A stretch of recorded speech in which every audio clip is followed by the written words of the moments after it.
Hey everyone, welcome back to Evony with Genghis. So Battlefield today, week 2 of qualifying for Shalons, and our first victory since the merge in any Battlefield. Well, we have one COC, I think, but BOG, BOC. First one as a team, we came in with 12, I believe, and we were against server 93. So C1, always nice to play C1. I just think that we're a C1 quality team. Nothing against C1, just we're not a big coiner on C2, so it's more of a fair matchup for us. Also, I find playing C1 is a nicer style. Like, they don't pre-rain as much, they don't teleport as much. It's more of a straight up style.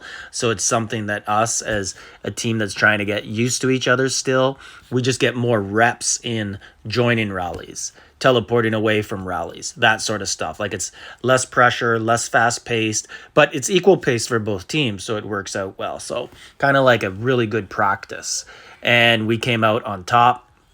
We got a lead, and then we did something we never really do, which is show some patience and sit back, and then we can do some pre-rains on some keeps. So we don't do them at the start because we want to hold the ability to be able to swap and people to teleport away. But then after, when, our, let's just say, our softer keeps that are targets for the enemy right away are done, their troops are exhausted, then we pre-rain the people who do have better keeps for buffs. And also, one thing we've been pushing a lot in the last month is raising the embassy level, and of course building some proper defensive troops, T1s, that sort of stuff, so people can actually get 30 million plus troops in their reinforcement.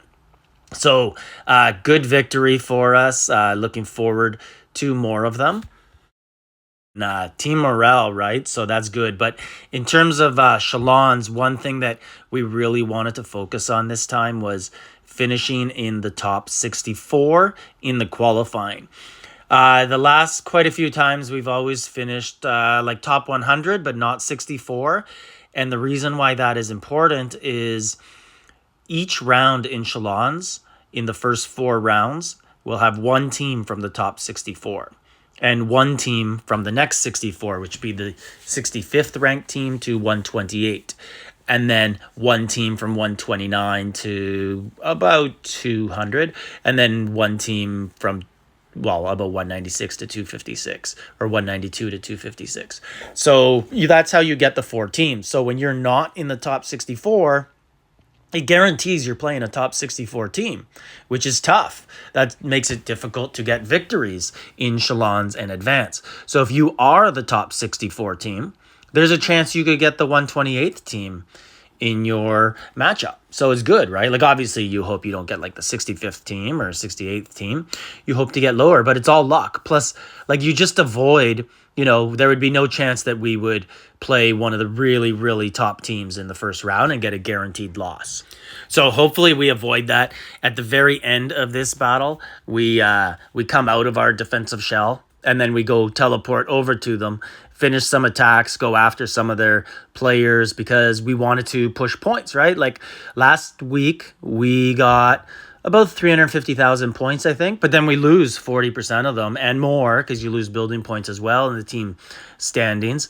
But we still managed. I think we finished 60th overall for points, so 64. So because we were winning and we had a 50,000 point advantage, we want to take advantage of that, get 100% of our points, get it up as high as we can, maybe get a little bit of a buffer in case we do have a bad week coming up in the future, and try to hold on to that 64. So that's what these 4 weeks are all about for us. It's all about continuing to play as a team. I do believe that when Shalons come, we will have a lot of success for us, right? Like, obviously we're not going to win Shalons, but we will play well. We will have a lot of fun. We are a team that's built well for both SVS and Shalons, but regular Battlefield, you just can't control the matchups. You end up playing alliances that are a couple 100 billion above, or ones that have been a team for a long, long time, and they know how to play together. They know how to reinforce. They built their keep specifically to help out their teammates.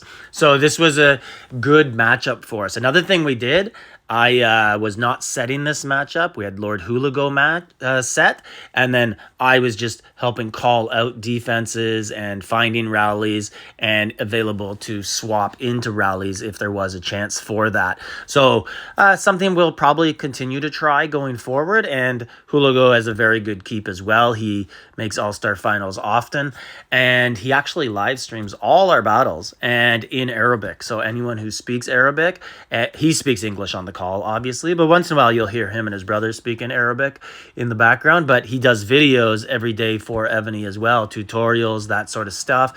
So I'm actually gonna try and interview him on my channel at some point and ask him about it, because he just kind of started a couple months ago, and show him some love. And anyone who is Arabic, I'll put his link to his channel in the description to the video if you want to check it out. And you can actually see our battles entirely streamed. I do recaps of them like this. I prefer that. I will stream sometimes if I feel like it's a good matchup, good weekend for us, that sort of stuff. But he does it very consistently every single battle. BOG, BOC. I think he even does COC, Clash of Civilizations as well. So looking at also the new buffs that have come out, like, man, the military one in the rally spot, so expensive for so few buffs, eh? Like, I've been doing some digging around looking at it, and wow, this is just a cash grab. It's like Ideal Land, who wants a very small percentage of buffs for thousands and thousands of dollars.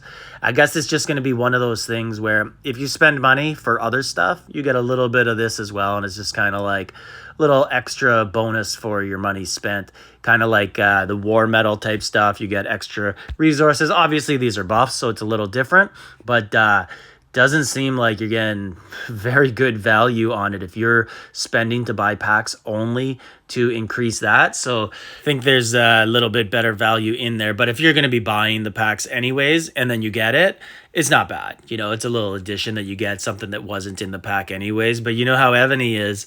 They add something in the pack and they take something out. But they do seem to be giving some cheaper stuff, like some of these stuff that we used to really, really desire, like Blood of Ares and Civ Treasures. Those are everywhere in the game for free now. So that's pretty cool. It only took about 2 years for Evony to kind of start giving out some freebies at a nice level. But of course, then they add something else that you can't really get your hands on. But I guess that is life in Evony, right?